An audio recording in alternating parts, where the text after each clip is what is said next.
Hello, good evening. Ogamboche Jodi Jesse Dokuvango Chirava. Thank you for being a part of the show. Tuguse, the Junction, and Makulan Pavi. Eranga twebuzo olunaku olwaleero. Is your network your net worth? Abantu boli nabo bakuzimbye oba nedda. Can they build you? Can they mold you into becoming the person that you want to be? Is your network, be it friends, relatives, colleagues, the people you are with almost every day? You know, there are habitual friendships. There are different kinds of friendships. Wali wonga, I cannot be there without seeing Mercy. But I can be there.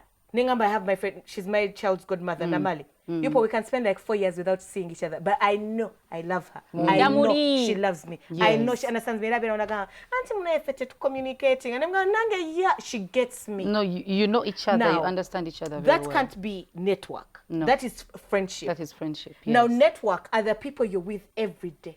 Almost. You plan with. Are they building your net worth? Is that a topic of discussion today? Wow. The power of networking. You're looking wonderful. I can see you're networking. The yellow girl and the red girl. Well, there's a time. I have a very when it's your color. Exactly. Yeah, it's your color. On my Instagram, there's a time I noticed I had posted like 6 pictures and it was unintentional because I post once in a while. But it's very active, like I'm there every day. I wanted to post Nengamanti Nebo Munzika mu red. I wouldn't mind. I love red. I don't know why. I love red so much. I love black. I love colors. I'm a colorful person. But red is red maroon. It's your color. My go-to. I don't know. I'm like, no, I want it in red. Then oh God, oh, this is red. Well, it's your color. It is what it is. Yeah. It's your color. Network. Well, it's my color, Auntie Soto. I know. I know it's your color. Yeah, it's my color. Just as browns and more print, orange. Colors. Yeah, actually, it's very important. Yes. Colors, people. You know, it doesn't mean anything when you find me in yellow or red. But or green or blue. You have to be very careful with the colors. This is UPC. Choosing a white stamp otherwise, someone was actually threatening me. I have some shoes that I wear, they're yellow. I'm like, what? I didn't know. That's not really good. Yeah, these colors were there actually before politics. Network. Network. Usually people get attracted to people with whom they connect with. In terms of belief, in terms of value, in terms of behavior, in terms of looks, in terms of class, in terms of levels of education, status, in terms of status. Many times you get attracted with those people that you fit in comfortably and you really settle with them. People that you're comfortable with, people where you know you will say A, B, C, D and they'll be okay with it. People you can put on your classic shoe and they will not have a problem. So first and foremost, before you decide to hook up with whoever you're hooking up with, or before you go ahead with the person you connect with, ask yourself why you are with this person. Or ask yourself who you are. What kind of personality or character are you? And why is it that that person is in your inner circle? What is it that attracted you? Ntela nnyo gamba this morning I was in a school. Ngamba gamba nti emikwano mu kaseera kano gye mulina gisobola okubasuula oba okubabbulula okubafuula kye muli. Ofune 20 points zo gwa S6, ofune 10 aggregates zo in 10 go mwana wa S4. Kati nemba gamba muddeeyo muwandiike listi ya mikwano gyammwe mwenna gyonna. Naye ng'otandikira ku oyo gw'osinga okwagala oba gw'olowooza nti yasinga okwagala. Ogende ku number 1. Ono twa becoming friends kubanga yampe njaga. Oyo mutekeko cross. Tegera nti oyo si mukwano mutuufu. Si wa kinywe mutuufu. Nti owokubiri onanyamba nnyo mu mathematics oyo mutekeko tick. Kati kichengezaako okujjayo. People should be with friends that add value to them. Kyekiri kye twabuuzizza. Nti are your network, your net worth. Value kisinzira agiraba. Waliwo abantu abamu Pavin yabadde akyawudde about friends. Waliwo abantu abamu nga not that they add value. But you add value to them. You can be adding value. Abalala bayinza okuba financially temwenkana naye nga their trust you can easily trust them than omuntu gwe mwenkana status. Nga balina ekisinga sente. Yes, nga balina ekisinga sente. True. Sagala nnyo genda nnyo mu mikwano egyo eja this friendship eyokuba nti omuntu ali close. Usually, kubanga bwe tunakiteeka nti why am I friends with so and so tujja kwekanga because nzanya naye golf, because nzanya naye waliwo that friend nga taliko status nga talina na mulimu nga ali reliable, the person you can trust oyo mukwano mulala. Ne waliwo this networking okedde n'ogamba nina okubeera ne Pavin kubanga njagala beera kino na kino. Exactly. Olina okubanga olina ensonga. The network. The because network let's not question our it friends. Can be career. What worried me was, like, I don't want to question my friends because friends do much more than helping you, you know, in your career, which is a friend can give you a peace of mind. Nti nyinza okuba nina kyempitamu nentula butuzi n'omuntu netunyumya netuseka novaawo nenvaawo nga I feel better and that's a friend. Nga decision gye nabadde nayo probably ey'okudda ewaka nette eweddewo because I was feeling lonely. I have a friend of mine was not a friend, family, who was telling me that chimujitiriddeko nemugamba avoid being alone, call me, disturb me. Yeah, like right now the times are not good fena bwetyo bwetuli, but just call me. I'm a very comic person for people who have my sense of humor. We can talk about things and bichi, that is okay. Like in friendship, I think that is different.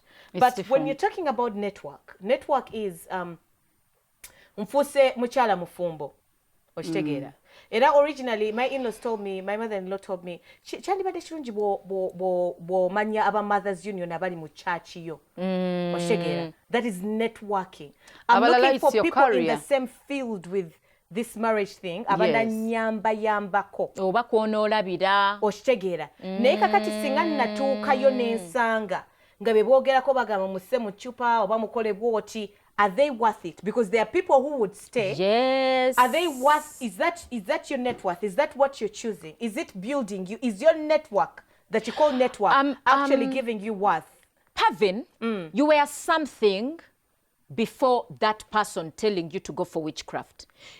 There's an original you. You should not be something because someone else has said or because someone else is. So you become what you originally are not destined to be because someone else is. When we connect with people, when we internet with people, nazikuno mbulira goyita naye nkubulire bwe yeeyisa. Abantu b'osinga okubeera nabo emirundi egisinga bwe babanga bantu balungi basobola okwagasisa kye bali n'ogezaako kibeera. Bwe kibanga kirungi tewali buzibu. Naye bwe kibanga kikalubo mukko kiyinza okuba nga kirungi naye nga level yo tennakituukako. Oli omukwano gwo oba gw'orubbinga shoulders with oba gw'oli naye oba bwe mutambula bwe mwazirunda bwe muli alina hama. Naye nga gwe omulimu gwo tegunnasobola kukuwa hama. Naye ng'oyagala okujja mu kinywi ekyo onaagenda obbe. Bw'oba obadde okola mu banka onaagenda ne weewola oba obbe oba opalapalanye ogezeeko okwewanika gy'otannaba kujja. I get where you're coming from. And it's very important. It's very important. Era example nvuddeyo because they are good people. Mothers Union is good. Bakuyamba, bakuzimba. They tell you they can mold you into being a better wife. I want to give more liberal examples where I won't be picked, where sides won't be taken. True. Changu nnyo okugamba kangambe I go to a certain office nebagamba you've genuinely earned your job. Nene bagamba hafe wano oli bwasasula ffe tutolako ezaffe ne tumukuba ki receipt. Okitegera. It's your network because it's your employment. It's where you hang out for kangambe mu Uganda tukolera sawa meka 12 hours. Maybe 8. Okay, 8. For people you spend with 8 hours, Auntie Sue, that is a lot of time. It is a lot of time. They can influence who you are. They surely will when you decide to. They could make your life hard. Jebali, nagamba nti fe what kola oyagala tulo paye rush to chikoze no gana the first time no gana the second. Exactly. Otherwise you cannot belong. No gamba for the sense of belonging. I know who I am. Let me just fit in. That is the network. Is it building your network? Is my question. I want you to sit down and think about it. That if you want to be a person who wins, the people hear about people who win Nobel Prizes. Like, you've been so good, you've impacted the community, you're awarded with a Nobel Prize. Or probably, or bagenda kuwa, my father got President Yamuwakachi kebagaba ku Heroes Day. Yes. Do you want to be remembered for something good, for having done something good? Then you remove yourself from certain situations. You have to. Definitely. Like Tula Wansochiro, it's not. I'm not asking you who are your friends. Your friends should be what you want them to be. Nebobanga gwe or your peace of mind or jijane nabalalu. That you like their mindset, the way they think, how they are free, how they undress. Tula nabo. Those are your friends. When it's time to network vibe. Abantu abamu tukola ensobi notuka mu status kangambe otuse ngenda kosa status ey'obufumbo because it's where we tend to mess up. Ne batandika okugamba nti genda ko wori tunulira mukyala gundi ennyumba ebika bingi. The millennials have a say of your goals, your life goals. Like, I would want to be you. Like, those are my goals in life. Oshtegera. Notunulira makula oba anti su oba Pavino gamba, I would want to be like her. To be sebinji right now. True. Tomanyi my trials and tribulations. Tomanyi what I go through to be where I am, or what I believe in. Oyinza close that rokuba ngenda nyo mu church, rokuba nsoma nyo Bible, I got this. Nezja nenga ha. Sema manyi bwe mba mwemere nteka mu akati oba nensenya bwenti oba nenjitunuza mu mwezi. Some random things, but because she was your goals, ngomtunulya n'omwegomba, you don't want to be your own person, no bikola. Chichamo kubanga ate ebibyo bisobola okwonoona n'obufumbo n'obufiirwa. So the question is your network your net worth? At times, not necessarily. At times yes, other times not really. Auntie, so depends on what you want. Nga tonna ku networking. Bw'oba tonna kangeze oli mufumbo like she said. Oyagala chimbantu bogendo boyagala ku networking with. Waliwo abantu bogendo networking with ng'oyagala bakuyigirize waje bagula ebintu abafumbo bambala batya abafumbo bakola ki naye nga gwe omanyi kyonoonyayo bw'ogenda nga tomanyi kyonoonyayo you're going to be misled. Ogenda kwesanga nga bakuyigiriza ate bangu bakwesiga gy'ogenda obolowooza they know it all bwe abafumbo olowooze nti okay nina kuloga okeepinga marriage eyo oba nina kubba musajja kyeyita okubba omusajja kubanga oyinza ogenda n'ogenda n'onetwakinga n'abafumbo nga bo kye basinga n'okugamba bw'otegirako ak'omukazi n'ozimba emabbali singa omusajja akulekawo nga bye bakuteekamu byonna bakupoisoninga nga bye bakuteekamu experiences zaabwe ng'ebyo byonna birala owo si mwenzi abasajja banjawulo owo si mwenzi owo akuwa n'okuwa ng'ate bakuyigiriza kubba bubbi kati ogenda okwesanga abantu abo bw'obasigalamu tugenda kulowoozesa nti kyoli ffe kye tugenda olowooza waliwo oluusi bw'oyinza okugezaako okwennyonnyola that you're different it will be hard. Ekyo muganda kyagamba nti mbuulira gw'oyita naye nti will other people trust you nti toli because kati wano ekimataringira Pavini alowooza ki anti so alowooza ki nti Pavini asobola okunkwasa muganda we mubulire nga nifumbo nga ndaba neyo network yange ng'alina kyagimanyiiko. Kyekiri kye nabagambye ndowooza oba mu kusooka nti omuntu bw'abanga muteeketeeke bulungi ng'akuze bamufaako bamuyigiriza values and beliefs, you know, responsibilities, being patient, being tolerant, nga bazadde bo balina enkuza gye baakukulizaamu ne bakutwala ne mu masomero ne gagattako n'ofuna n'emikwano oba n'abasomesa ne bakugattako ne babaako kye bakola ne babaako omuntu gwe bakola nti anti-su tekijja kuba kyangu nnyo nze kunzija ku mulamwa na bantu beepangaala nabo be mba nsazeewo okuwangaala nabo bwe mba nga values zange nzirina bukusu. Anti-su values zo bw'oba ozirina tekitegeeza nti okolagane n'abantu abakyamu wadde olina values. Sikiganye. No, anti oyinza olowooza values zo ze zigenda okuprotectinga no. Waliwo ekituuka ng'olina okunoonyereza wadde oyagala obeera nabo be baani. Nja kugereza ku ba lawyers. Buli avaayo ayagala okukolagana ne biggest law firm oba senior lawyer amanyiddwa mu ggwanga. Kati waliwo okuba nga amanyiddwa naye nga bamumanyiiko bibi byereere. Bubbi.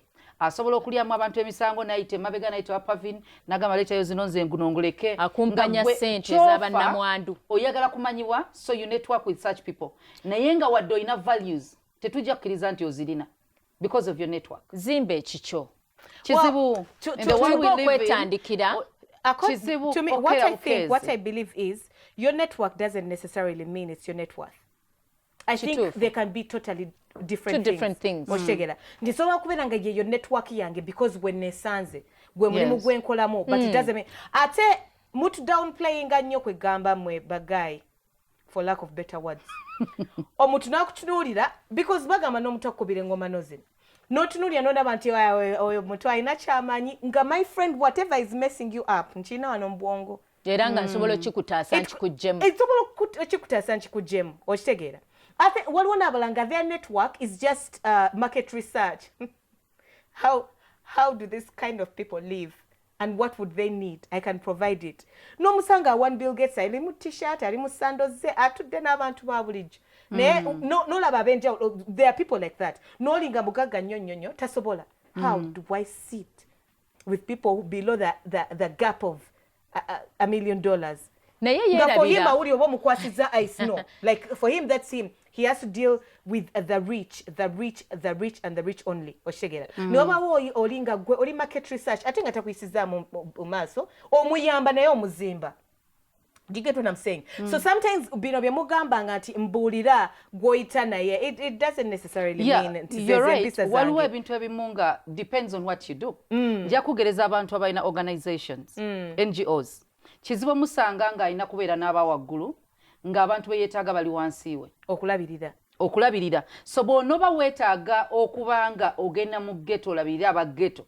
Oyina ofuna abantu bomanyi mu ghetto abatwalayo abagimanyi so kitegeeza togenda nnoonya the one antisu kyekyo kira kyoyogenda depending on how you were brought up.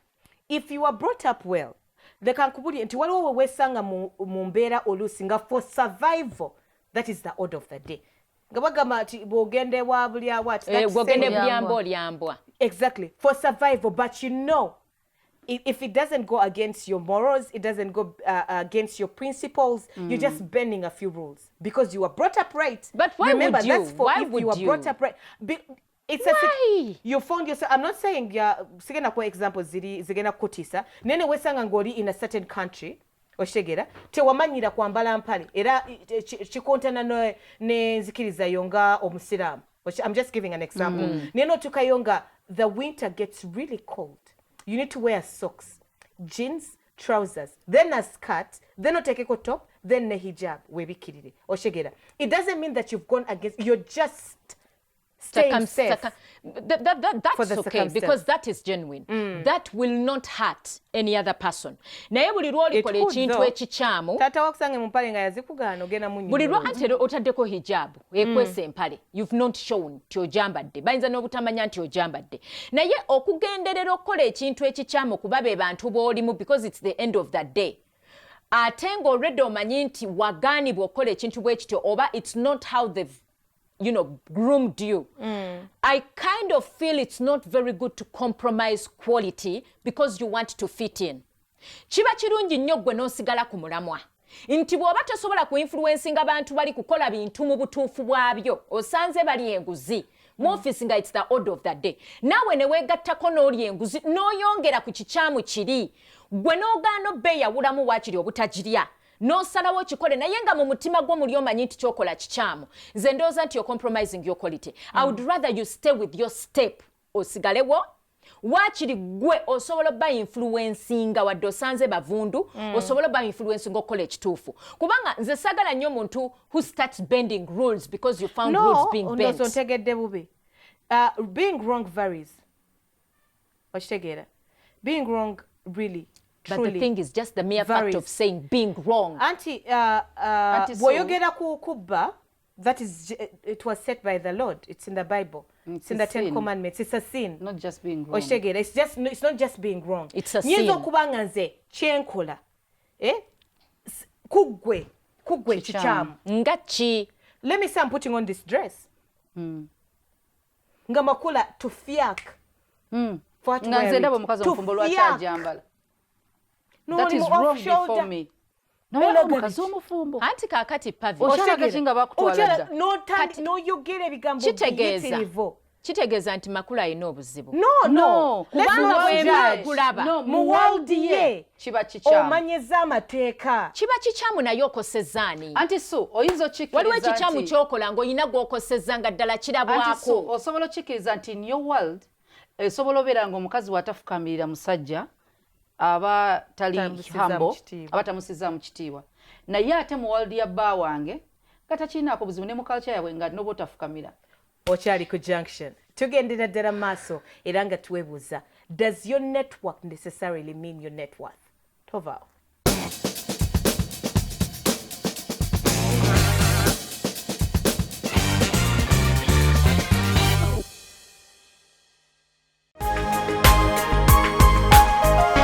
Soul Television, Femunyo.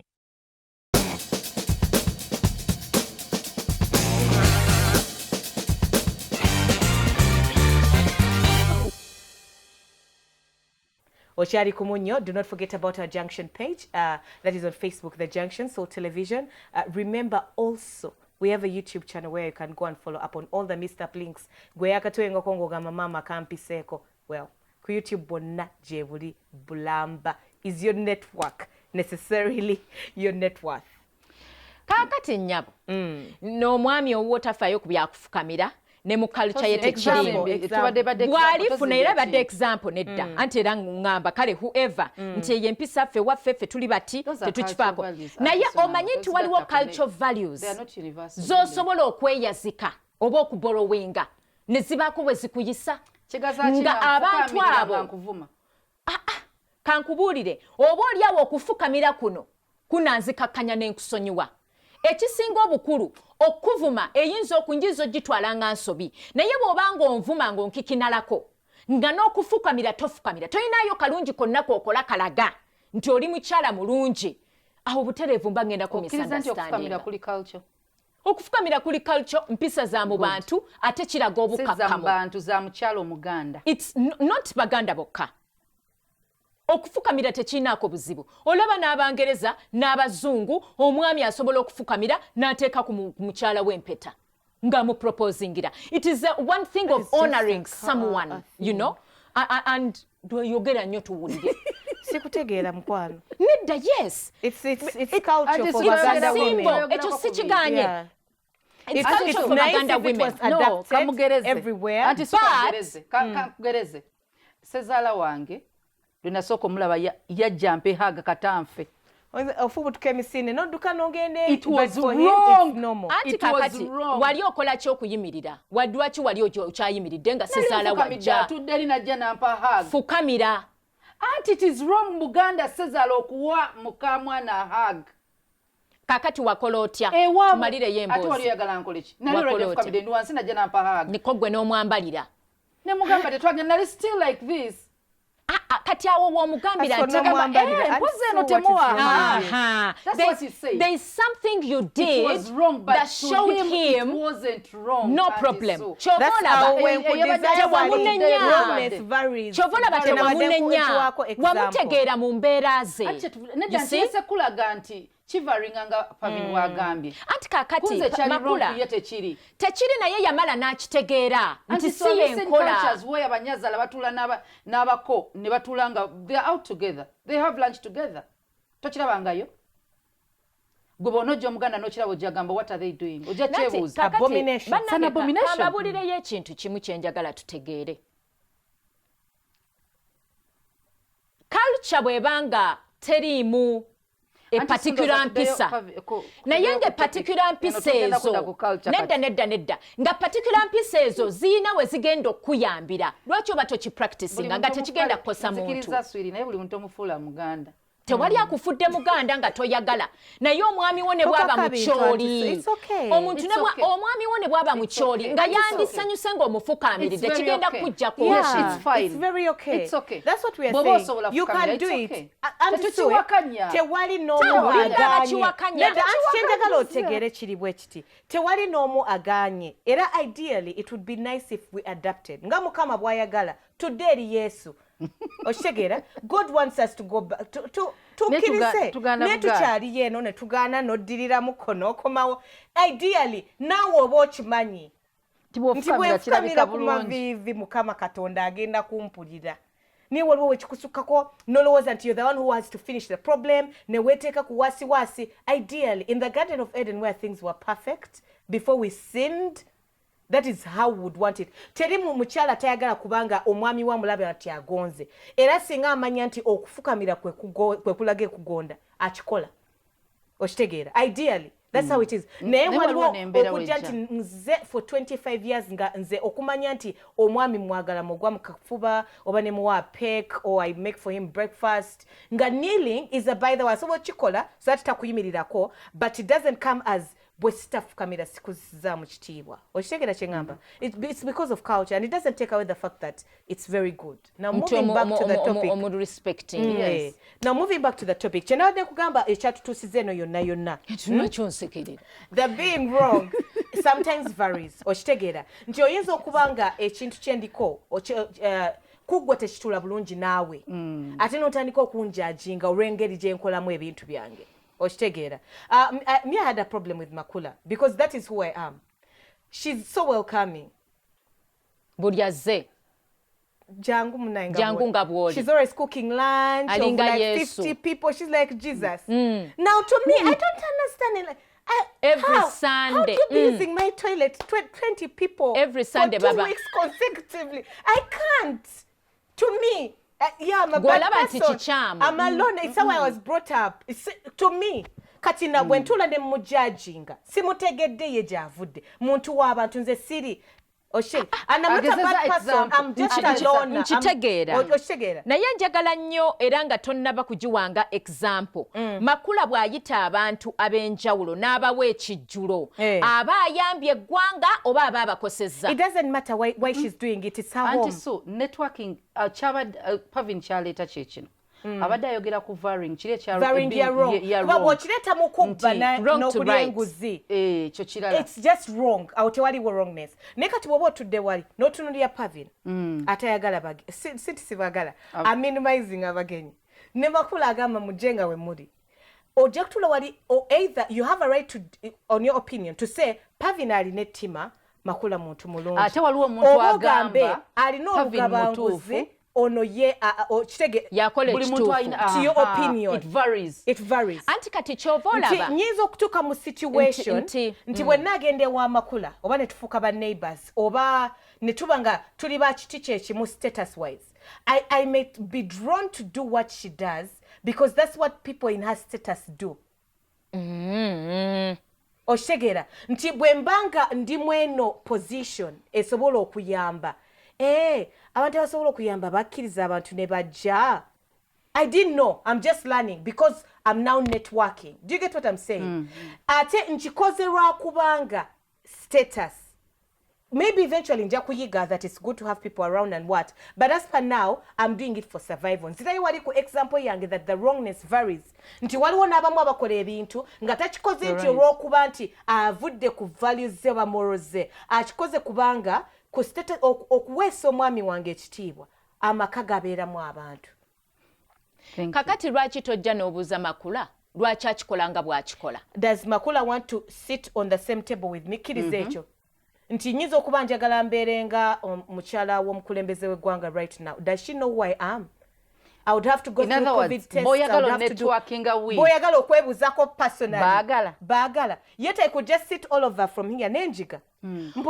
Ekikiganye naye omuntu gw'oyagala okwebuuzaako oba gw'oyagala okuyigirako ekintu olina kumala kumutuukako mwebuuzaako. No, that's what I'm saying. But if you can't observe, originally that's what I was saying. Nalabanga chakola nange kanchigezeeko ewange nabo bakikola. Okitegeera. Ekizibu ekiriwo okukoppa kuno oba n'okwagala okugezaako okulaba oba kikola. Waliwo olumu okubeera nga toli mu busobozi bw'abali. Anti so waliwo Pavin nga toli ku level y'abali. Okulowoozeeko ekya networking. Waliwo okubanga it's for survival. Yes. Naye survival kikyamu oba kituufu? Anti so because why survive when you're doing kyetwavuddeko kiri ekya wrong kyetwagenzeeko. Anti so nyinza okuba nga nfuuse mukyala w'abamu ku ba businessmen abakyasinga mu ggwanga ojja kwesanga nga mujja genda ku dinners nabo obanga ojja kwesanga nga buli kiseera oli mu kusoma bitabo. Your husband is a lawyer. Agambye yakuwa ebitabo. Nagamba help me check oba how do they phrase oba statute gundi waba ichibichi nga ongoina okuba you say I don't know them. Naye omwami wange mulimi oshegeera era nga mukwate enkumbi nina okubanga manyi. You have to have a clue oshegeera. You have to know what he is doing. If he's a money person, bwaba mubbi bambi mbasasira nnyo. Naye boyina okubanga omanyi bakwate jambi yokwetaasa nga baba nonyi ebintu nga babino. Oyina bogambe waliwo nga toyina choice, you're already there. It's survival. Anti so oli mulamuzi. Right now you're a teacher. Yeah. A professional teacher naye ng'essomero ly'olimu mulimu. Gw'olimu naye network yo n'abasomesa b'eri essomero. Let's look at that. Naye nga tulina kye tubamanyiiko ekibi ky'oli bakwana abaana. Mbeera si kiri. Kubanga mba nsazeewo butakibeera. Naye oyinza obbabuuka munga because for survival you have to be there. You have to stay. Not even it does okay. For survival it has failed to sit with her. How about you've stayed to change them? Nga it's your calling. Ogambye sijja kuvaawo kubalekerera in this situation. Naye ngeno mu society tubamanyi nga babbi. Anti nsobola first of all ngenda okuva gye nvudde okujja obbabeeramu. Already nsemanyi kyendi. You didn't know. Okitegeera? They didn't know. Already nsemanyi kyendi. You see? Kati bwenzija nembabeeramu tumanyi kyoli. Bw'obeegattako ne tulowooza wakyuka naawe. Anti ne tulowooza. Tosobola kulowooza kiki tulowooza. Kati abantu abaddawo ne mutandika okulowooleza abalala. That's what I was trying to tell you. That's what I was trying to say the whole time. Olikola ddi ebibyo? That's what I was saying the whole time. That you're putting a lot of attention on someone else. Isn't necessarily your net worth. Yes, ideally, it's what it should be. Nzo weda kyenkugamba. Thank you for understanding me. Kati point etuse. Weda kyenkugamba okitegeera. Weda kyenkugamba. That's what I've been trying to tell you, that you could be around the network. Nga it's your calling. God bless you there. Nga nawo okiraba nogamba nga gwosabira company gwobera onotasa go fixing ebituli walabye nga baisemu nga oyongedde basabo oyongedde bablamingako nga that was your calling. Oba some people marry into this situation. Naye tobanga bo. No, I'm not saying but nayenga when government society ejja kulowooza nti naawe oli mukubba. At the end of the day they will know the truth. Nga tusabye mukama. Network nga mukama akomye ensonga lwaki aginoonya kye twasookeddeko. Waliwo omuyimbi nja kugereza ku bayimbi babiri. Levikson and Bugembe. Abantu batandika okubanga baboogerako bubi nti they network with the secular people batandise bafaanana. Kati nga yagamba nze siringa bo nzize babuulira njiri. Bakyuke badde eri Yesu. Kati wetubulize ekibuuzo. Kakati baagala abasumba babeere ne balokole bannaabwe olwo omulimu ogw'okukola guluwa. Kati bwe mbalooya nga mumanyi eyo law firm ababbi bangi. Naye nze nga mulimu gwe nnoonya ne bagumpa okukola nga siri mubbi. Era nga nkola genuinely. Kati nze ng'omunja kusigala ku mulamu ogw'obutabba. Exactly. So it means that your network doesn't always have to be your net worth. Kubanga the thing is, at the end of the day, tulina amateeka 10 mu Bayibuli, tulina enkuza gye baatukuzaamu, tulina constitution, tulina rules and regulations etuyisiddwamu, tulina enkola ey'ebintu ezeetulambika. Kati tosobola kutuuka mu bali banguzi nawe n'otandika jirya okujjako nga originally wali muli wanguzi. With time tokyuka. Like the Bible says, bad company anti ekyo kye ŋŋamba tokyuke. Fuba okulaba nga tokyuka kubanga olina omulamwa gwe wakulirako. Fuba okulaba? Yes. You can't. Auntie so I love you for your pure soul. But moving on to the normal people's souls. Moving on to the normal people's souls. Auntie so kankugereza ekyo kankuwa ekifaananyi. Oyingidde mu balooya banno. Oba mba accountants kubanga bibantu abalina ku bitabo abaccessinga ne ku ssente buli wamu. N'ogwamu ne bagula amamotoka ne bazimba myaka egyo nga balina kyoloota okufuna myaka ago 2. n'ogamba ogenda beerawo paka. Kakati makula nja kubeerawo paka era abaagala accountants ab'amazima ne balooya ab'amazima bajja kunnoonya. Ng'okola nabo ng'oli mu law firm y'emu ng'oli mu company y'emu oba babita batya ebitongole by'aba accountants. kankubulire makula by the virtue of the fact by the virtue of the fact nti mbalimu and they are successful ngenda bako paka ebirungi era we batuukidde okusigala nange nze nga nsigadde mu kamotoka kange akakadde kitegeeza balina kye bammanyiiko ekirungi kye beetaaga mu kampuni yaabwe naye obadde nabo bbanga ki kisinziira era time etuuka nembaviira nengenda bw'oba wagamba nti ogenze bakyusa balekerawo okubba 5 years down the road anti so bakyali kyekimu oba okyakolayo ki anti kakati nnyinza okuba nga sisobola kuvaayo olw'embeera ezitali zimu naye nsobola okubaawo nga nze nkola kituufu era nga mu kampuni omwo bamanyi nti bw'ona ogenda ew'omukyalo oyo gundi oyo agenda kuwa mazima abasigadde babbi nze nsigalamu n'enkuuma erinnya lyange kubanga erinnya buli omu alyekuumira yekka because at the end of the day when you come 5 of you lawyers ne mugatta erinnya ne mufuuka kye mufuuse emirundi egisinga era waliwo omu ku balooya agenda okusinga okufuna emirimu okusinga abalala kitegeeza yalina ensi kye yeetaaga anti so oyogedde ku linnya omuntu gw'ogatta naye erinnya lye twogere ku bafumbo kidde neeno mu networking nkigereza nnyo mu bafumbo gwe kuba akafaananyi nga Mr. K nja kugereza ku ye nti Mr. K ng'ogyeko okuba is a businessman he has a name gyaludde ng'akolerera ebbanga bw'aba talikoleredde before him wali aba alikolerera naye n'alikuuma omwana nga gwawasizza ava mu famire nga naye eriri oligaseeko be bamanyiddwa ababbi mu Kampala tukisazaamu linnya erya Yesu kati ate gwalinayo nkimanya nti njogera bwogezi nkisalizaamu abalala bonna abalina embere olina erinnya eddungi and you're networking with bad people nolowooza erinnya linasigala nga ddungi naye kakati kambuuze Mr. John nze kamutuume gye ono olina values ewakuzibwamu bamaze otuusa ekiseera ofunye omuntu kakati ate gwe lwaki onoonyeza ate mu bali abakyamu ng'ate embeera zo si ze zaabwe kyekitugambye ekya networking genda obafune naye ng'omanyi olina ky'ogenda obbagattako to transform them into the right thing anawangula omutima alemerako sebo alemerako akulemeddeko matakaba akuwangudde n'oluggi olugudde anayingira enjuuyo alemerako.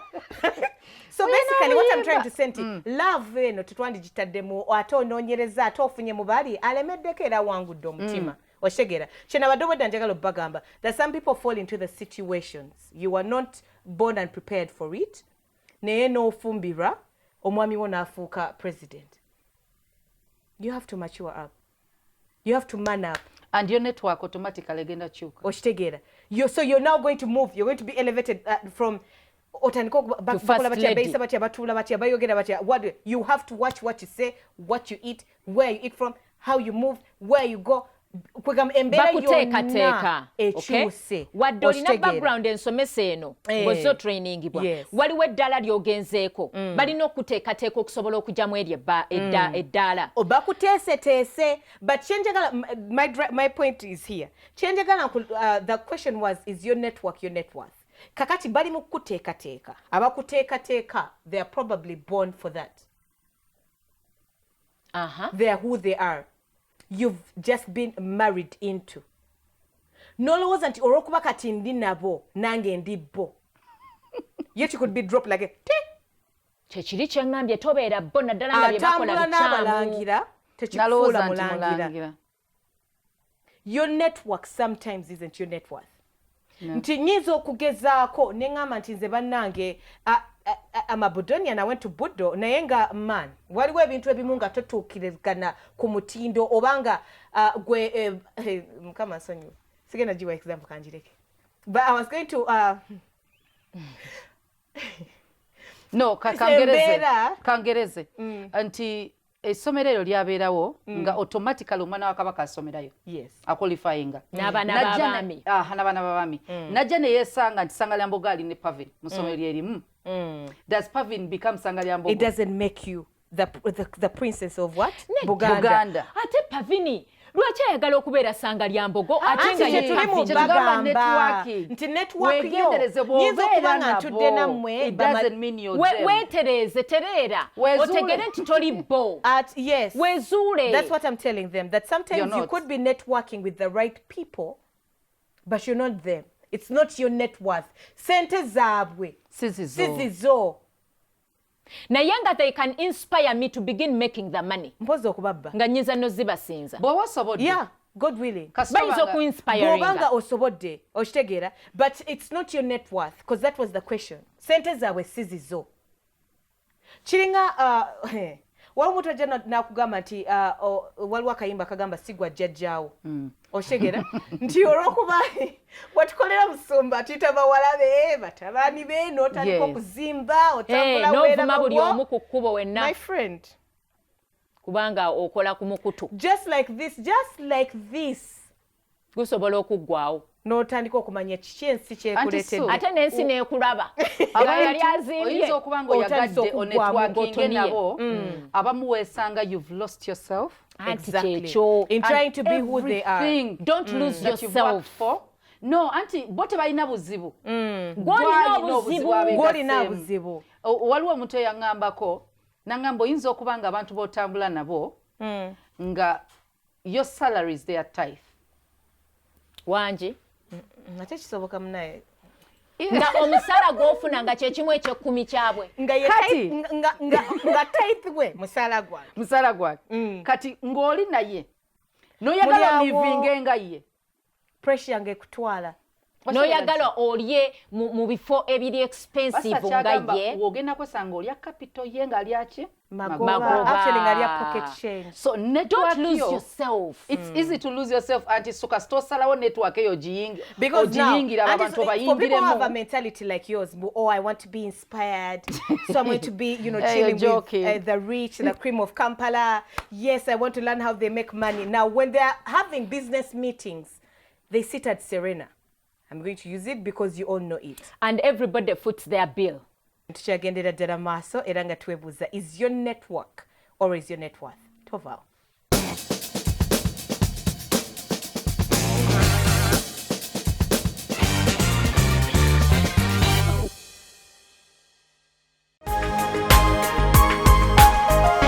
Soul Television, Femunyo.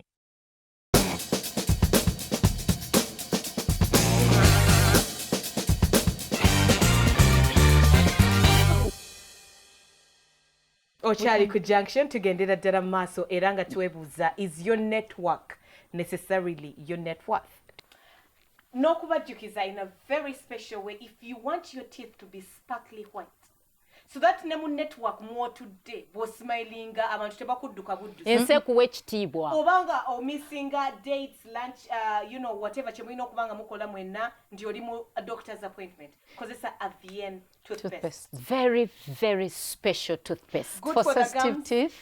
Good for the sensitive teeth, aba batakyalya bikajjo, abatya okuseka, abawunya obumwa, n'okubeera nga ebibuno buli kaseera bibleedinga, buli kaseera abaana oyagala kubatwala wa dentist. Wali olabye dentist akugamba nti weetaaga kakadde kamu okukolako. Oli bubi nnyo. Avien sente zisoboka za nseko buseko. Weefunire Avien toothpaste, bakubire bajja kuba nga bakuyamba n'okuddamu ebibuuzo. The Kituufu. number is 0707 Noti musanvu 25 25 36 36 23 23 or 0778 oba noti musanvu 35 35 89 89 56 56. Get yourself Avien toothpaste.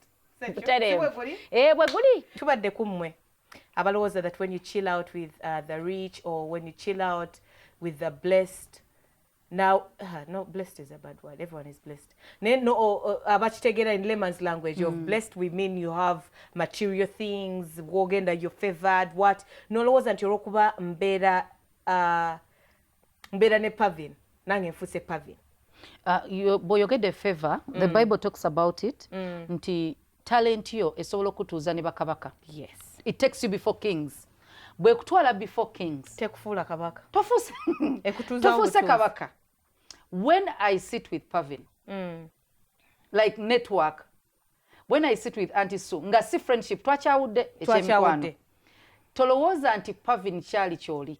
Oba kyonaafuuka. Oba kyonoofuuka. Tuyinza okwagala bw'onooyagala weeyisenga ye. Ye yeeyisanga ye kubanga kyali. yakizaalibwamu yakiyonka. Kifaanana oyagala simanyi naki. Like let's say ne tukola ekibiina. the rich wives of Kampala. Yes. Nawe noveeri munnange mukwano gwange. Naye akati omukazi bw'aba pavini bambi n'obagwamu bali abakazi abatiba obutibi. Nga ze bayita ba rich wives bo bennyini ba CEOs bojjako babbaabwe. I think we should go for a trip ne boogera ensi gy'otawulirangako. They are going by first class togituulanga namo ogiraba mu bifaananyi ku internet. There is a lady you will not feel in place if you sit in economy. There is a lady I know. I know abantu ba hanging out nabo bwe batyo. So recently omu yanyiiga yali bafunyemu obutakanya ne bbaawe. So what the guy did yamukolera surprise kalinga kapati ku some hotel, big hotel in Kampala. Naleta abayimbi bonna bayagala mu COVID ono. Nga teri muyimbi akawansi wa 3M. Ewe bikulumya pressure notandika okwagala okwe. So I had this lady complaining. Kale yanyiza bunyizi kyokka namletera abayimbi abo bonna. Nimugamba, I thought you're in the same circle. Wrong place. Ne bwonyiga. If you do not get it, if you do not bobera mu kifo centers jani mugamba okola kina abantu, you're going to run mad. Exactly. If you're networking with certain people and they do certain things and you feel like bali muzikola spitefully, bayonona, you're in the wrong place. Those are the people who are going to make you so desperate. Those are the people who are going to make you do what you were not meant to do. Or kugeza okufitinga in. It's good to be inspired, but now that's inspiration you pick from afar. Inspiration from a distance. Better that way. Money is not gotten sexually or through osmosis. You have to work. From experience. Very hard. I was talking to someone. See them network ze na akajanja ko kogera n'abantu. Nanga by the way, when is your hubby's birthday ne mubulira? Nanga wacheta gofune diko bichi. It was a good idea. Nampe namba y'abantu. Meaning bakozesa. So I called this woman, nimugamba birthday nanga abantu bameka, nga like 100 people bambi, mikwano je and colleagues. 100 toli mwangu but tugende mass. Nimugamba, so how much is the decor? Nangamba, okay, I'm looking at these chairs, there's a tables, there's a glass, nanga 15M. What? Birthday or Mbaga? Sorry, I'm talking about Mbaga birthday. Nanga, you know the number 100? Exactly. What? Nimugamba, okay, how about 50? Naga 50, okay, let me see. I think like 9M, the least I can. Deko oremere munajiguzachi. Someone nange yampadde namba nemugamba wadiko ngasera nomugamba wadiko ngasera namugamba wadiko ngasera jakoma nga ndi ready. What? Yana me no tasedde That's a good price. That's a good price so pate ino kubanga nonje ate kinolowoza nti yabadde kudalira no je bali anti sunze abantu abwe batya. It's just a different what? Bajita batya? Naye kankubulire omanyi makula. Omuntu ngoyo wajjira n'akuwa advice. Kitegeeza. Kyenagambye advice ati so olabye eyo network yakundisa capital. You are just humble. Anti laba makula. You are just a humble girl. Naye ngo already. It's not being humble. I don't have the money. Akulabamu. Anti so 15M for a birthday. Anti kati watukira ogigamba gwa ate kati yagenda kujazigamba anti so. Anti no. Kitegeeza ye network eyo gye tugamba gyo. Anti ye network. Ye network. Omanyi bakyasobola zigamba bwogeza n'omusemberera ajja zigamba. Because it's who she is. She's a nice person. So, she's helping out. She's helping out. She's not in your wallet. She's not in your budget. Ati so ngenda kujja bwemba we could be friends. Nja kujja mugambe Pavin, I want to buy a wig. Pavin ngambe wig ya 3M. No, yes. If you told me I want to buy a wig, there are wigs like this and like this. That because is the difference. You're exposed. Bojano ngamba that I want your hair. Where do I buy it from? Then I'll tell you. Kati gwe bw'onooba complaining there's a difference nti waliwo abuuza okumanya n'abuuza okubeeranga gwe because alowooza asobola trying to compete with yes. you wrong ate n'omugamba no I'm not even trying to compete with you naye alowooza ageewulira kuba there's a difference. I can ask you what lipstick are you wearing n'ongamba hey yeah, how much is it? It means I want it. Naye bweze ne kugamba banange I would love to adapt to wearing lipstick. Where do people buy from legit things? What is good lipstick? Waliwo abatunda zino, you could go to Eva Nico, they have a variety to choose from. Era naye wojja otuukayo osange ak'emitwalo ogumu ekitundu 3 nakikumi byonna awo kati otandika okweteeka mu lipstick ogumu ekitundu bagumu 13 era ojja complaininga kubanga wali wamanyira ya 13 nti bw'oba networkinga londo bamu wetegeke webalirire wetegeke ate londa abantu ab'ekinywi wetegeke abantu osanga nga bampisa mbi ku ggwe character yoli sure nti gwe toyonooneke bwebanga balungi nnyo ku ggwe waliwo okubanga bagagga gwe you talked about social status nga gyeyagala networking with because of inspiration abantu bagira n'agamba nti ali stress n'agamba kagende ku trip najja n'abagamba nga banne network ye n'abagamba mumperekerako No, bona ne bakkiza nogende kano tunde ettaka lya nnyoko I want us to go to Dubai. Nolonda looni n'ofuna looni. Wait, no number today evening. Nga for you, the money could be available to pay. Me, you have to tell me 4 years before that in abiri mu tan. Tujagenda ke Thailand. Ngomulala akuba bukuli simu bambookingira ticket. Saving ready. So what I need to tell people is there's a difference between your dream inspirational network and your real inspirational network. In real time, are they going to inspire you or are they going to devastate you? Bantu banji betusanze nagamba nze sirina ndi mwavu n'abatalina compared to nagamba sirina ndi mwavu nga they are happier and content and actually building themselves than this one. Ngaaganidde mu kifo kimu because weesibye ku bantu bolowooza nti olw'okuba nasoma naye nakula naye tulina okuba ku levels yemu tetwenkana abantu balina different callings mwakyogera kwano ne mugamba nti buli muntu abaako n'akadde ka kukola ssente probably gwakaddeko tekanajja beera mugumiikiriza abo b'oyagala abali mu vision inspiration group balabire wala ate nabo baaliko ku level yo ne bagumiikiriza naye eyo njogera y'abakolimi bayinza okuba nga munnange tebagibeerangamu nga bazaalibwa weekali okitegeera obanga ne wekaba tekaaliwo let me tell you there's a difference between going to medical school and you study medicine and me being born in a medical family. My parents are doctors, our uncles are doctors, we are known in Mulago. Doesn't make you a doctor. No, what I'm saying is newe mbasomye obusawo nawe ng'osomye gwatalina nga munnange wamanye ennaku yo n'osoma ne tugenda okunoonya omulimu nze avudde mu basawo nja kufuna mangu omulimu ekyo tekitegeeza nti nze namusinga nafuna ne points ezisinga nedda oli abazadde bakola actually she should be your network. I could be your network. Oba okubireko ngamba padre oli otya munaye tukyanoonya osigera mpola mpola opportunities for you. That you were actually bright in school, you could do an internship somewhere. Manyawo enjawulo, there is real time. Olabe nti bwentuula wansi n'abakyala bali ne bagamba nti katusabe ekyokulya omanye abantu I'm sorry but nagamba nedda kale Sala weight, like I'm on weight loss, I can't eat. She's starving, her eyes are turning red. Like I think we can say we should live one day at a time. Take it step by step. Take it step by step. Get to understand that the people you're admiring have also gone through a lot, could have gone through a lot. It's very good to sit down and understand who you network with, why you network with them, what are the effects that are going to come from that. Kwegamba ne values zo ne values zo ne beliefs zo olemezi compromising. Exactly why. Bakuyigiriza okukola naye tobakkiriza kuyigiriza kuspendinga kwolina oba tobayigiriza kuyigiriza ate kubba kuba bayinza okuba sente bazirina naye nga bakumpanya kale okuluzinga oba even your values, your principles, and beliefs, yes. Tokkiriza genda yo ng'olina kyoyagala oyigayo ate bw'omala okiyiga tonatuuka ku level yaabwe nga tonnafuuka kabaka teweefuula teweeyisanga ogenda fiirwa buli kimu ate ekiri fani bajja kwogerako nti wali oyagala beeranga bo ate ffe tuba tulaba yes also be the sense in the corridors society community we watch